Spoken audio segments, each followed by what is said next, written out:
Let's see. My hill to die on tonight. Okay, this one's actually inspired by my girl because she's on the complete. She's down. Not on this hill.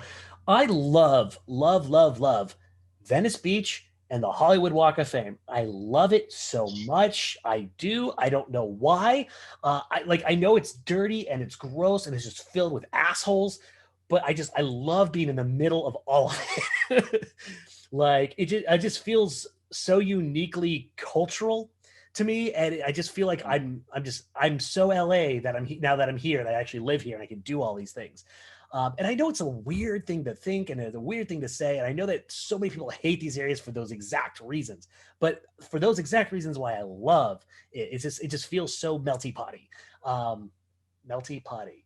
Yeah. But yeah, no, I'm on that hill. I will die on that hill. What about you, Shannon? Proposition in both places. Someone offered me money to give them a blowjob at both of those places. That's normal and unfortunate. I know. Yeah. Isn't it part of its charm, though? Yeah. Apparently I just look like a hooker. Even though I don't really wear anything that's revealing ever. The standard of who people ask for blowjobs on Hollywood Boulevard is there's no like rock set bottom, just bars, anything. They'll ask anybody. There's some crazy people. You'll also see weird shit. Like, not only that, I've been walking through Hollywood Boulevard. I used to work at a bar on Hollywood Boulevard. So like every day, I would just go run around and walk around and like be there before, after my shifts. And like you would see like a homeless dude with his dong out, just like running across the street, just yelling at people. And it's like, well, that's Hollywood, right? And it's like, no, that's terrible. That shouldn't be a thing. So yeah, there's no rules there.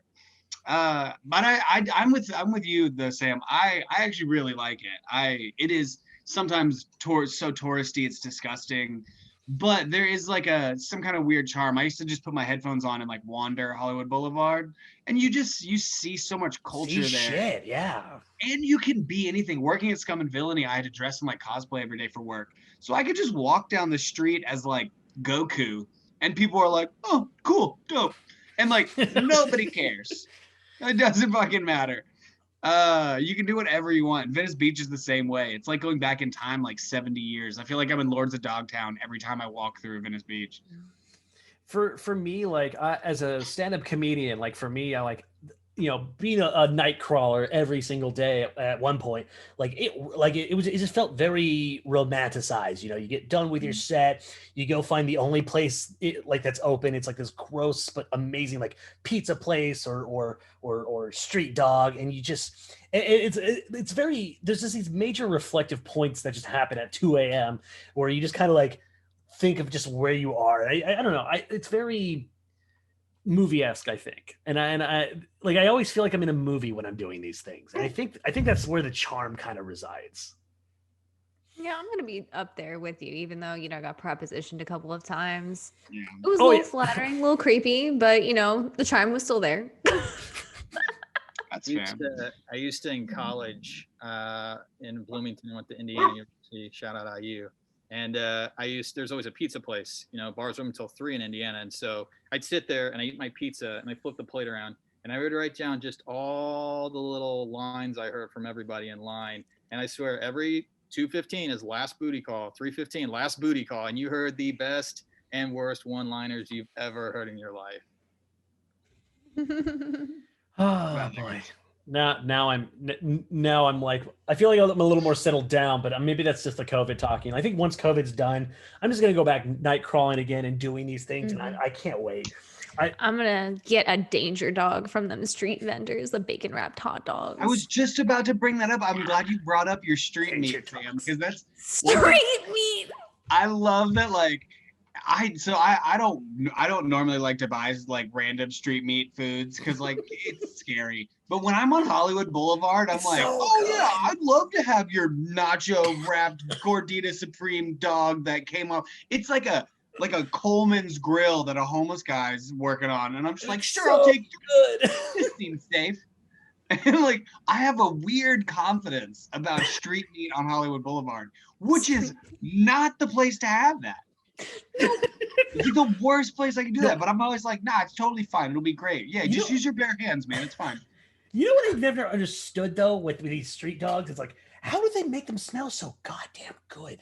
Like It's bacon on a hot dog. It's bacon, peppers, and onions on a grill. It always smells good. Yeah. but that's it. Like I can't recreate this smell at home. If I have to, like, I have to go physically find the street meat vendor, and it's just there. Just, well, it's because you're getting the seasoning of like all the piss and dirt on the ground besides the dog, so it adds like a little bit of extra salt, like that little spice of ammonia. And the It's fact good. that they use like, you know, like shopping carts with like a baking tin and then like those catering fires. So you're getting all of the fat and bacon grease from all the other dogs they cook that night with all the other stuff. And they probably don't wash it either. So it's years and years and years of bacon grease up on that.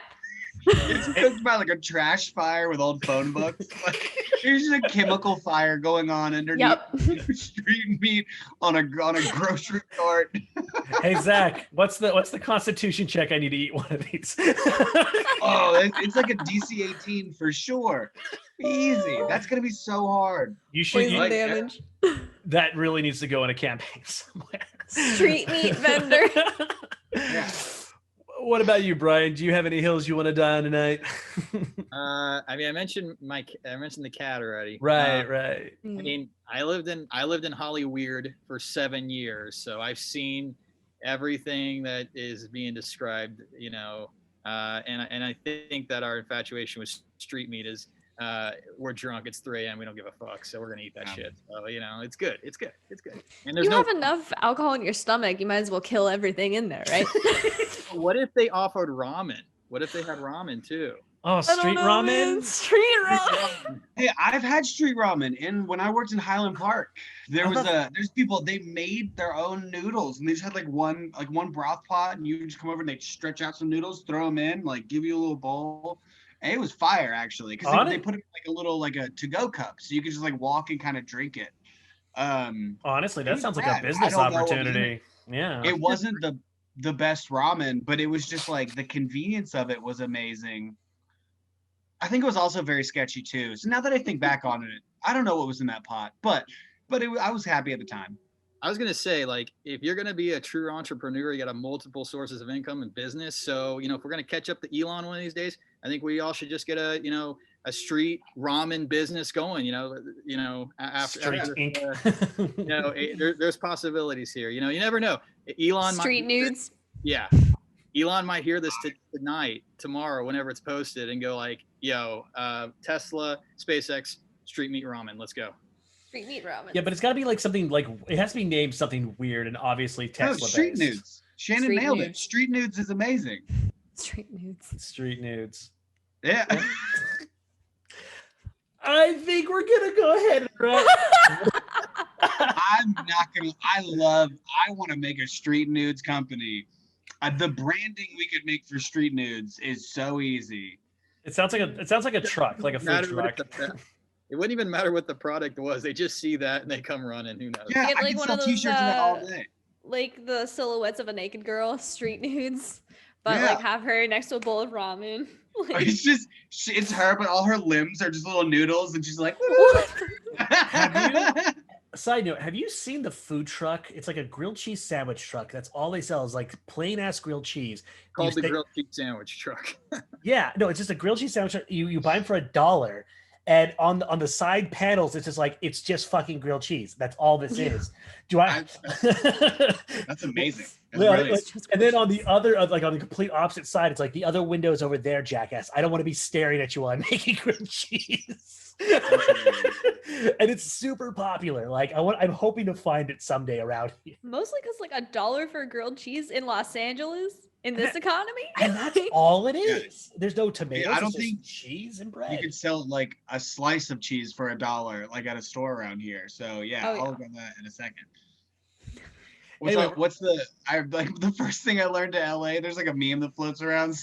The only things I learned as an adult in LA is cheese is expensive as fuck and everyone does cocaine. Where's the lie? Where's the lie? Anyway, we're gonna go ahead and That's all you learn. we're gonna wrap it up. All right.